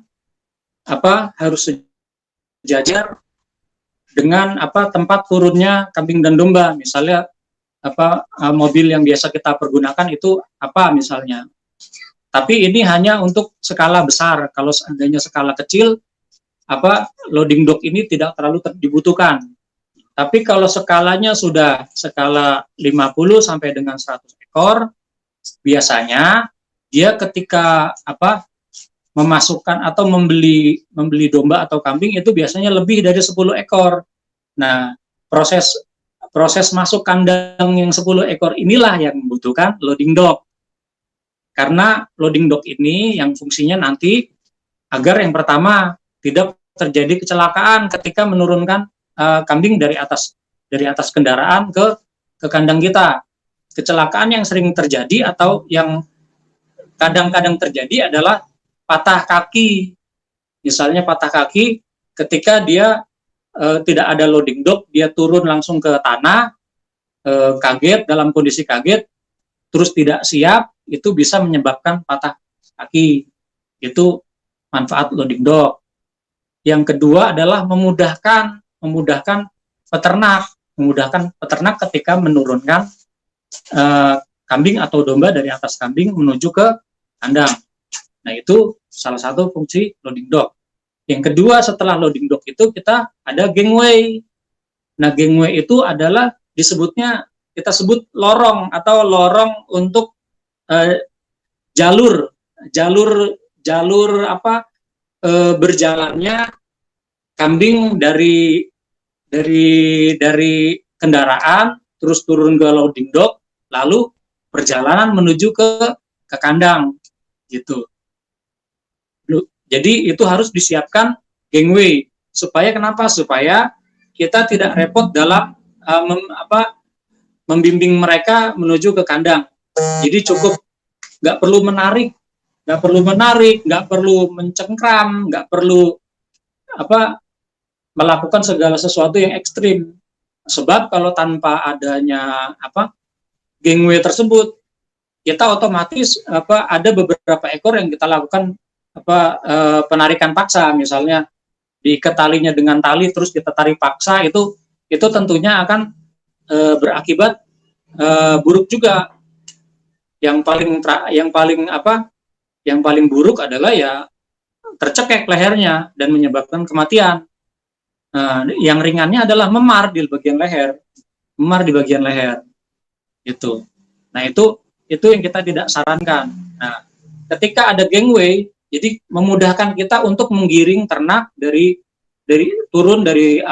ketika dia sudah turun dari kendaraan, kita giring ke kandang kita, itu lebih mudah. Itu fungsi gangway. Nah, yang kedua adalah kandang transit kita. Jadi setelah dari gangway, kita harus punya kandang transit. Kandang transit itu hanya diperuntukkan oleh ternak yang baru datang. Nah, disinilah proses SOP kita. Gitu. Jadi dari loading dock turun menuju ke gangway, kita giring ke kandang, kita masukkan menuju ke kandang transit. Nah, di kandang transit itulah yang kita lakukan SOP yang akan saya sampaikan. Seperti ini. Di antaranya yang kita butuhkan di kandang SOP adalah peralatan yang pertama, timbangan. Timbangan itu wajib ada, karena untuk mengukur seberapa efektifkah kita melakukan proses penggemukan atau proses-proses yang lain di kandang kita. Nah, dari situlah kita bisa, dari timbanganlah tersebut, kita mempunyai data. Pertama, kita harus punya timbangan. Yang kedua, kita harus punya ID. Jadi kita harus menyiapkan ID ternak. Nah, untuk timbangan dan ID ternak, ini tidak berlaku juga untuk peternak yang kecil. Karena kita harus belajar dari yang sedikit, tapi disiplin akan prosedur. Seperti itu. Nah, ID itu bersifat seperti apa? Ya, bisa kita, yang penting dia bersifat misalnya seperti angka atau huruf gitu, yang penting dia nantinya akan menjadi identitas baru kambing atau domba yang masuk ke kandang kita. Jadi bukan identitas dari kandang yang lama. Jadi ketika dari kandang lama ke kandang baru, sebisa mungkin kita berikan identitas khusus untuk farm kita atau peternakan kita atas identitas kambing tersebut. Yang kedua adalah alat tulis, pulpen atau kertas, yang fungsinya untuk apa? Untuk mencatat, menghistorikan.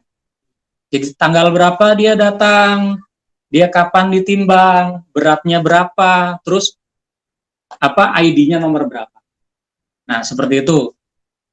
Oke. Baiklah, saya akan mulai SOP domba kambing masuk kandang. Hari pertama dan hari kedua. Jadi hari pertama dan hari kedua. SOP-nya adalah sebagai berikut. Yang pertama adalah proses penimbangan. Setelah ditimbang, melakukan proses pencatatan. Ditimbang, dicatat, lalu diberikan ID ternak. Itu hari pertama dan hari kedua. Lalu hari pertama, hari kedua setelah proses penimbangan itu, kita lakukan proses pencukuran.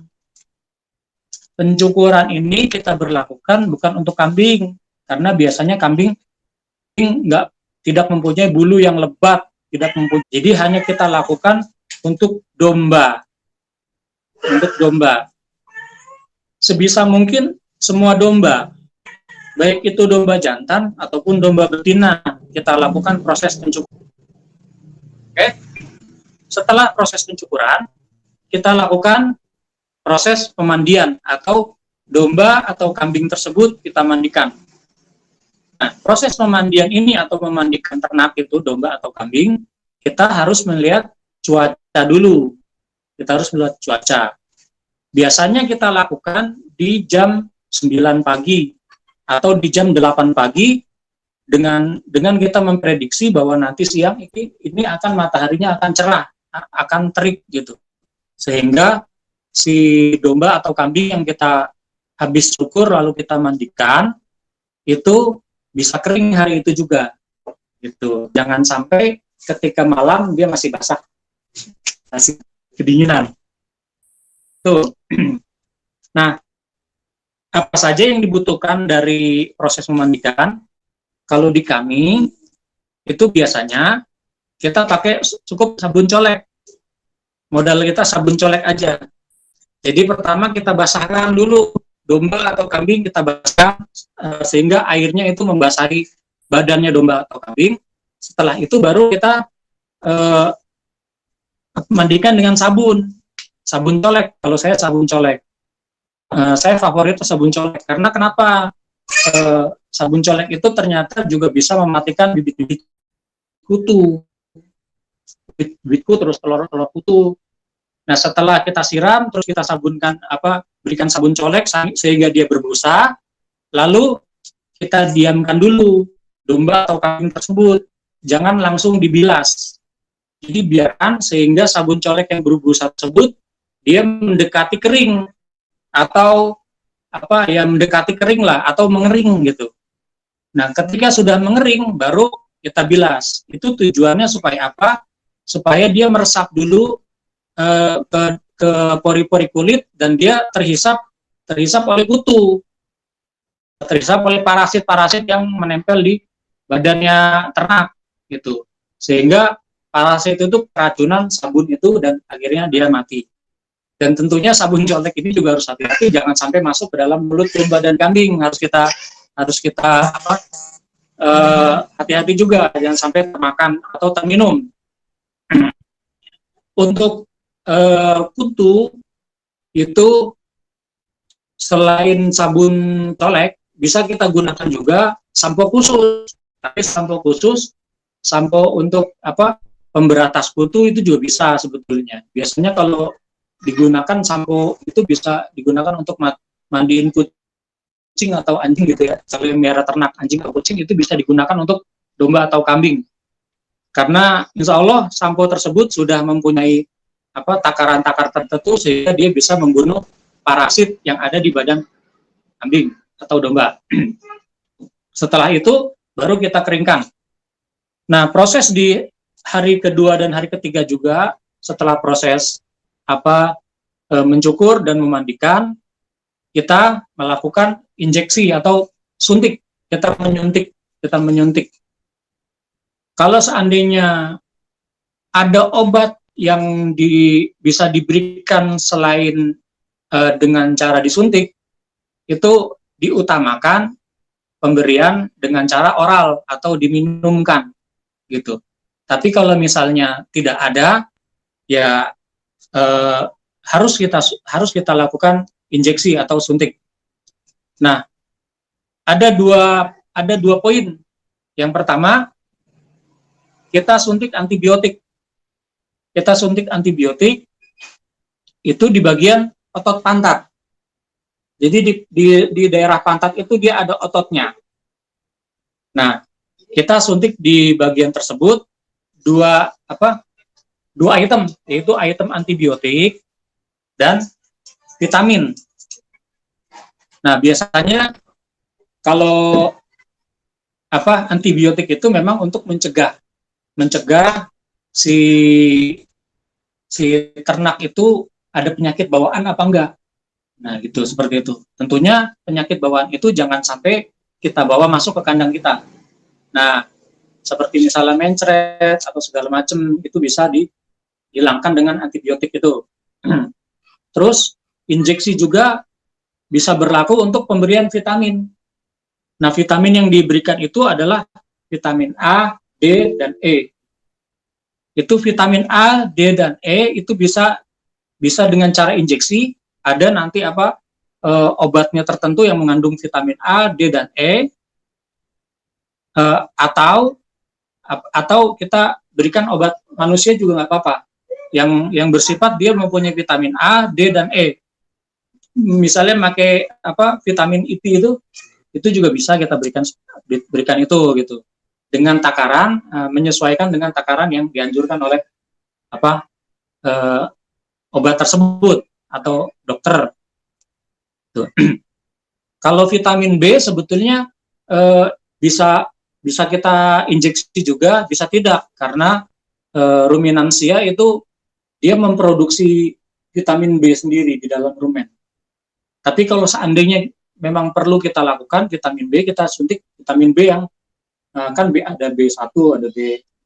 Itu kita cukup B kompleks aja, yang secara menyeluruh aja.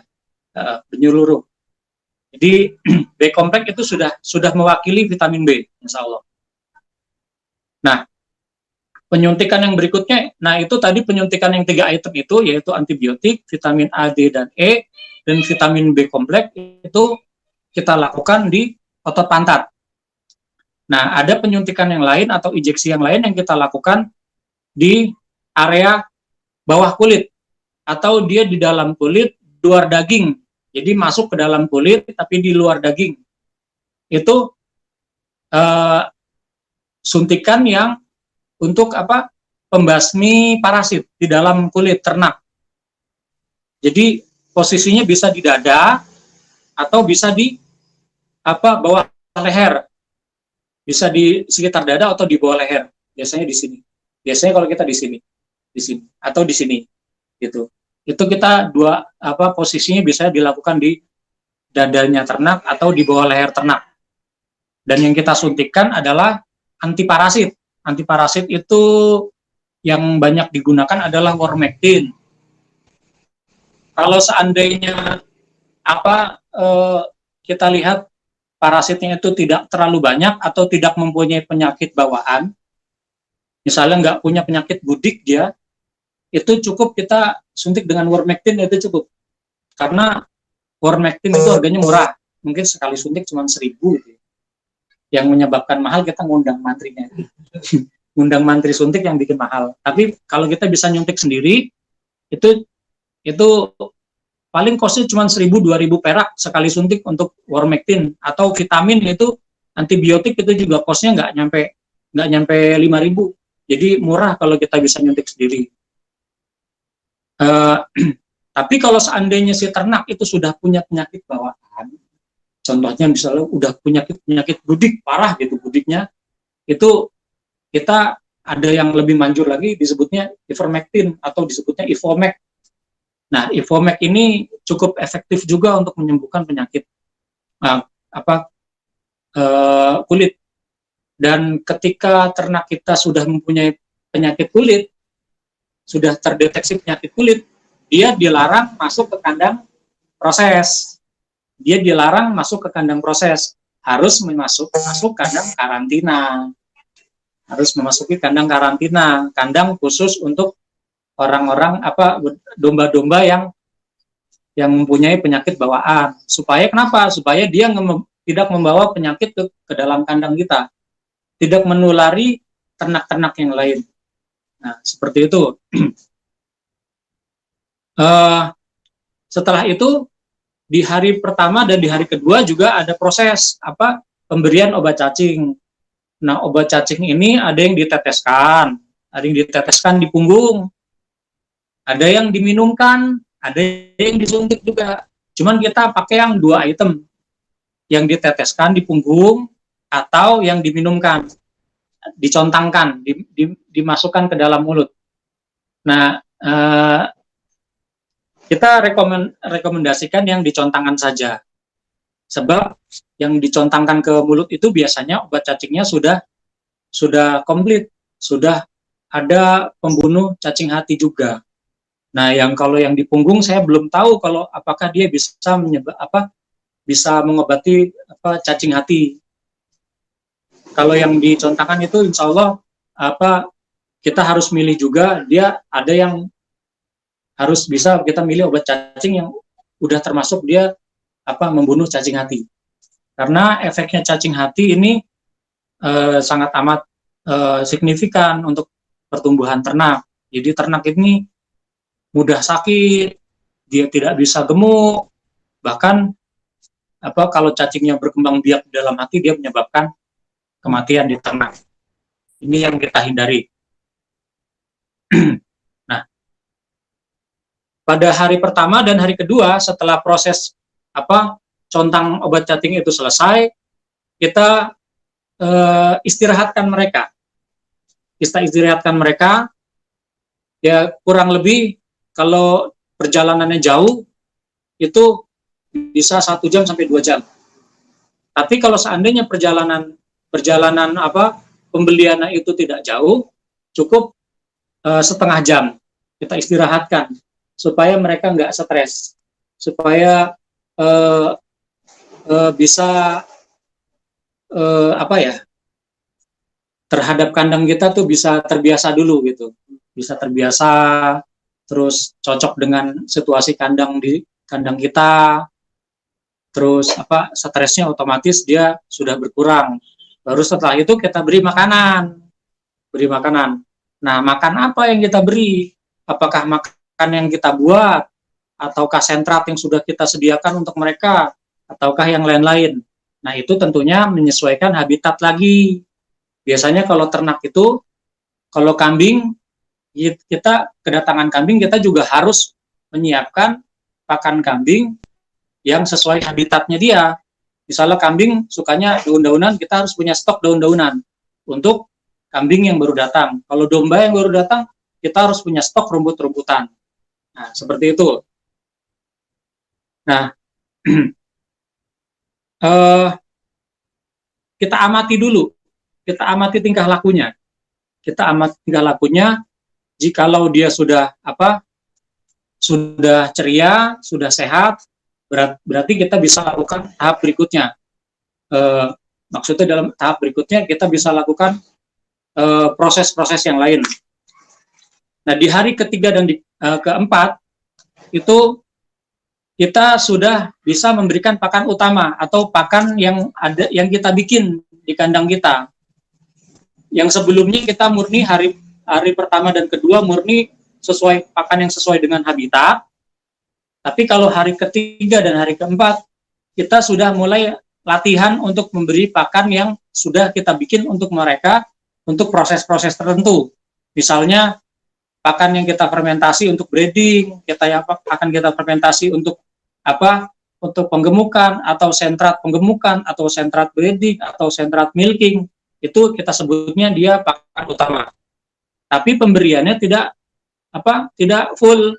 Jadi untuk hari ketiga dan keempat ini prosentasenya adalah pakan yang lama atau pakan yang sesuai dengan habitat dia itu 75%, dan pakan yang baru atau pakan utama kita 25%. Nah, itu hari ketiga dan hari keempat. Setelah 2 hari itu, hari kelima dan hari keenam, kita tambah porsinya. Jadi pakan yang sesuai dengan habitat itu 50%. Nah, pakan yang sesuai dengan pakan utama kita yang sudah kita sediakan 50%. Nah, setelah hari ke-7 dan ke-8, itu pakan yang sesuai dengan habitat kita kurangin jadi tinggal 20%, sedangkan pakan utama kita tambahkan jadi 75%. Nah, itu setelah hari ke-8 sampai dengan seterusnya kita sudah bisa memberikan 100% pakan yang sudah kita sediakan di kandang kita. Untuk proses-proses tertentu, misalnya contoh penggemukan dan milking ini kita harus hati-hati terhadap pakan. Karena kenapa? Kalau proses penggemukan itu pakan dari awal atau dari hari ke-8 sampai dengan panen itu jangan sampai ada perubahan pakan. Gitu. Jadi pakannya dari awal sampai akhir ya pakannya itu aja, jangan sampai pakannya berubah. Karena kenapa? Karena jika pakannya berubah itu dia si kambing atau si dombanya itu stres dia akan aneh, nanti dia nafsu makannya berkurang. Otomatis ketika nafsu makan berkurang, dia sedikit makannya. Ketika sedikit makannya dia timbul stresnya di rumen, stresnya di rumen. Nah, itu akan menyebabkan penurunan berat badan, gitu. Kalau di milking akan menurunkan kualitas perah atau hasil perah. Nah, seperti itu. Bagusnya tidak merubah pakan sampai dengan dia panen. Makanya kalau di kami biasanya pencarupan pakan itu ada pakan utama yang nggak dirubah-rubah. Ya, tapi ada HMT yang kita rubah-rubah, gitu. Nah, kalau itu nggak masalah sebetulnya. Nah, dari situ kita harus disiplin terhadap SOP.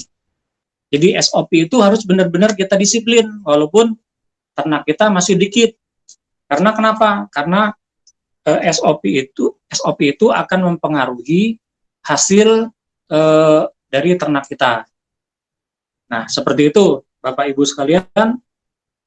Untuk sesi hari ini berarti nambah 2 item. Jadi sekarang cara memilih bibit dan bagaimana penanganan bibit itu sebelum dia masuk ke kandang kita, sebelum adanya proses itu, baik itu penggemukan, proses breeding ataupun proses milking. Nah, seperti itu. Monggo kalau ada pertanyaan di sekitar SOP ini bisa diajukan sekarang. Dan ini juga sudah mendekati jam 3 kurang seperempat. Monggo, saya tunggu sekitar berapa menit lagi, Mas, untuk pertanyaan, Mas. Oh iya. Ini Pak Rasid bertanya,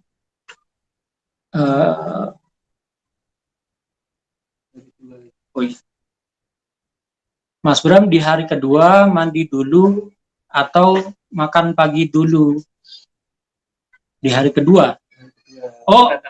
Oh enggak. Jadi kalau di hari kedua ini udah masuk ke sudah pemberian makan cuman makan habitatnya dia. Kalau kambing ya habitat kambing apa, kalau domba habitatnya domba apa.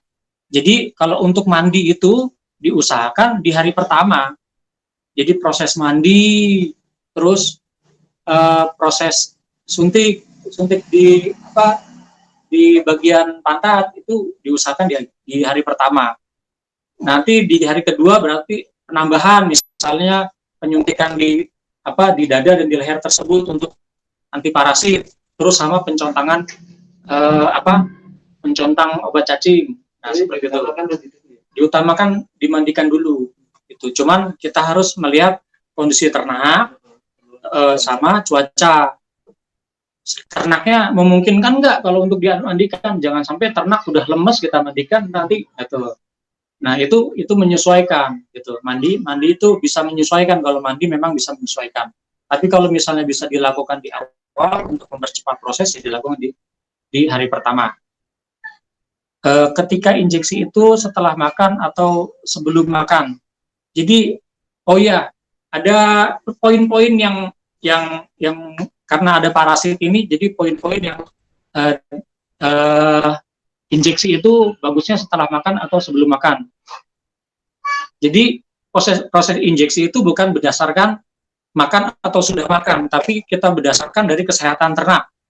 Jadi kalau ternak itu memungkinkan untuk diinjeksi, dia dalam keadaan yang yang kondisinya memungkinkan, dalam kata dia sehat, itu bisa kita lakukan injeksi, terutama injeksi antibiotik dan vitamin.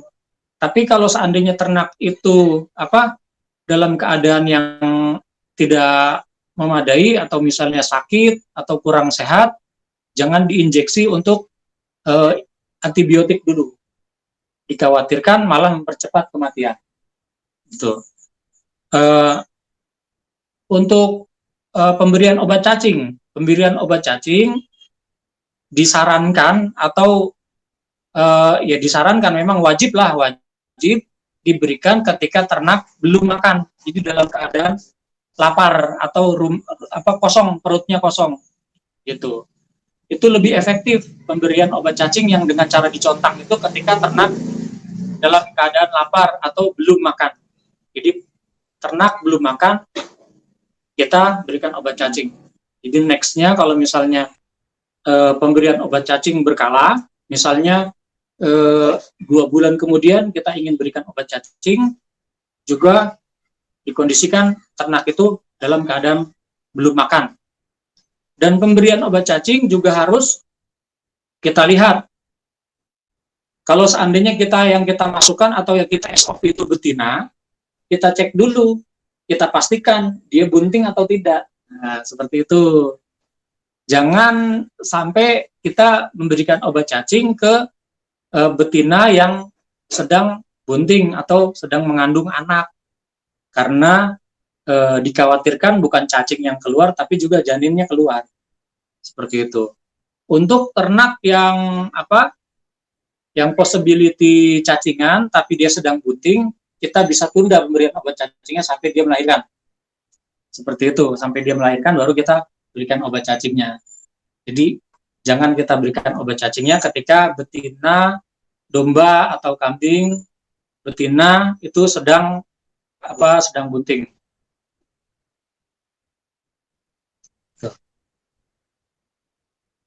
Dari Pak Sabto, SOP kalau baru awal usaha dari ambil satu peternak perlu SOP? Perlu, Pak. Perlu. Kalau Pak Sabtoto itu kurang yakin akan SOP, misalnya Pak Sabtoto beli 1 ekor atau beli 2 ekor, yang satunya di SOP, yang satunya tidak di SOP. Nah, seperti itu. Jadi yang satunya nggak usah di SOP, Pak, biarin aja. Nah, yang satunya kita SOP. Nah, jenengan nanti akan lihat sendiri perkembangannya. Seperti apa? ID ini seperti yang dipasang di leher atau dipasang di kuping. Kedua-duanya bisa, Pak. Kalau jenengan punya alat yang sudah untuk ID yang dipasang di kuping, itu bisa. Tapi kalau jenengan belum ada, biasanya kalau peternak yang masih awal itu nggak punya, cukup ID-nya kita yang dikalungkan saja, tetapi dikondisikan bahwa apa yang kita kalungkan itu nanti tidak dimakan oleh ternak, itu tidak dimakan oleh ternak. Nah, seperti itu. Mas Andika, apa keuntungan dimandikan dan dicukur dombanya? Nah, ini dia, bagus ini pertanyaan Mas Andika nih. Dibanding-bandingkan saja. Soalnya belum tentu semua orang bisa mencukur domba. Ya, betul. Benar, Mas Andika. Kalau seandainya kita memandikan saja, kita sudah bagus sebetulnya. Jadi kalau misalnya kita mempunyai ketidakmampuan dalam cukur, itu cukup memandikan saja. Yang penting apa yang kita berikan, misalnya sabun atau sampo, itu sudah bisa membunuh parasit yang ada di luar, yang menempel di kulit domba ataupun kambing. Itu tidak mengapa tanpa dilakukan pencukuran sebetulnya. Akan tetapi lebih baik dicukur kalau domba ya. Kalau domba lebih baik dicukur. Kenapa? Karena domba yang dicukur itu ternyata perkembangannya lebih bagus. Karena kenapa? Ternyata bulu itu makan 7% dari nutrisi yang masuk ke dalam tubuh ternak. Jadi kalau ternak makan, nutrisinya pengen diserap oleh tubuh, itu dikorupsi sama bulu 7%. Jadi setiap hari dia menyerap nutrisi 7% karena ada bulu. Makanya kenapa peternak-peternak besar yang dia sudah industri untuk penggemukan, biasanya ini penggemukan ya. Untuk penggemukan itu biasanya mereka dicukur semua. Dombanya itu dicukur semua karena lebih cepat gemuknya. Dan ini pencukuran ini juga dilakukan oleh peternak penggemukan domba betina. Ini wajib dicukur. Karena domba betina itu target penggemukannya adalah 2 bulan. Bukan 3 bulan. Kalau domba jantan 3 bulan.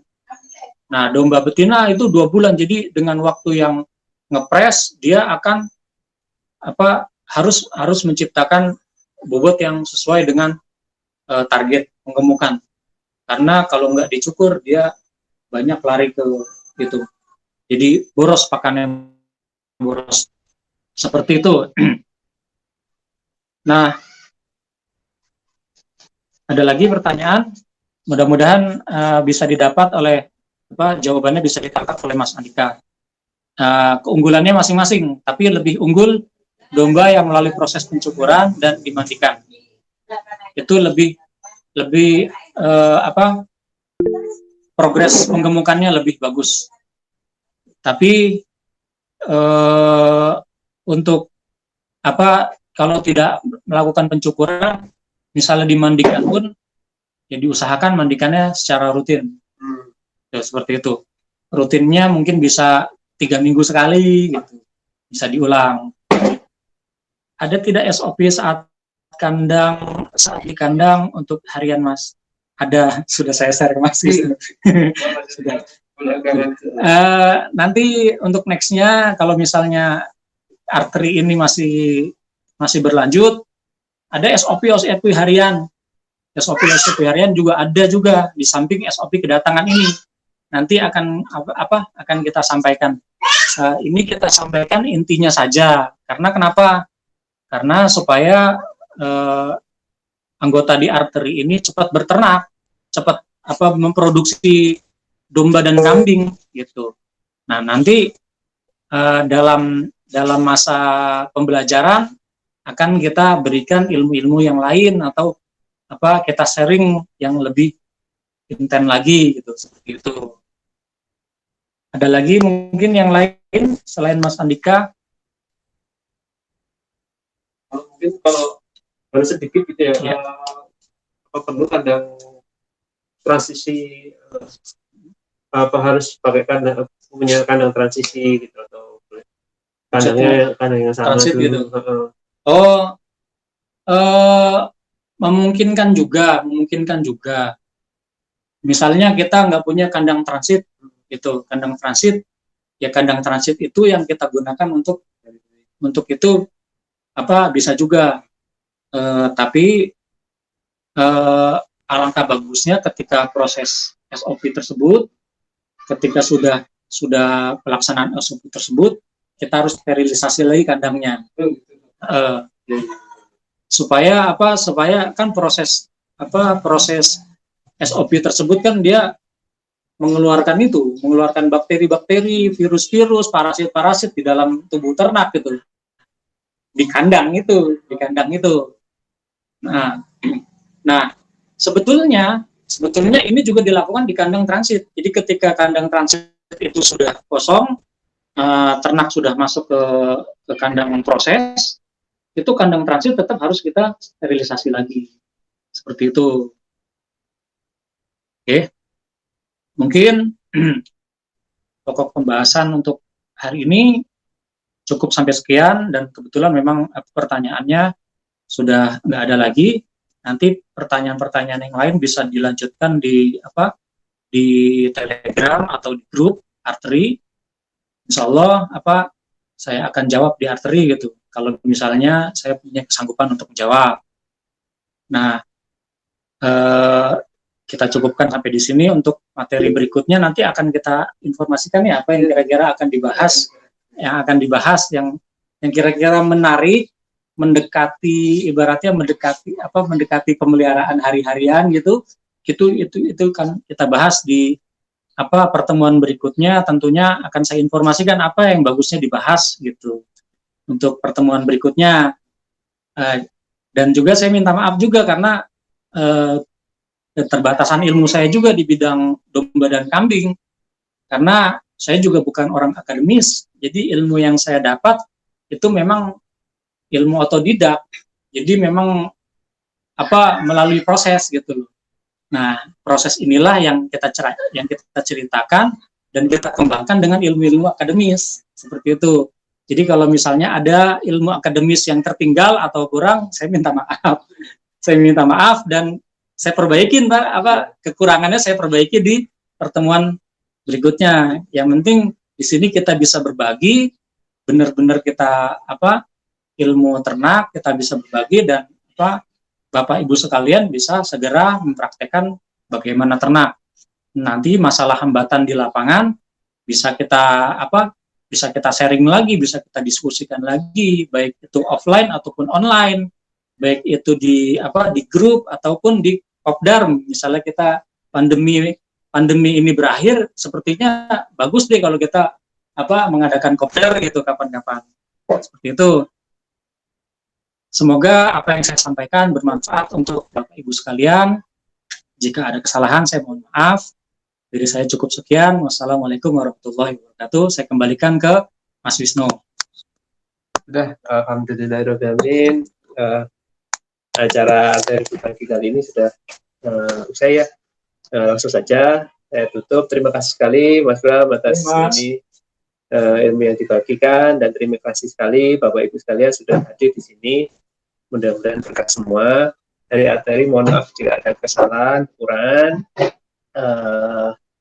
Sekian. Assalamualaikum warahmatullahi wabarakatuh. Oh ya, untuk Bapak Ibu investor nanti kita update untuk untuk domba-domba yang sudah yang hadir di sini. Nanti insya Allah kita update.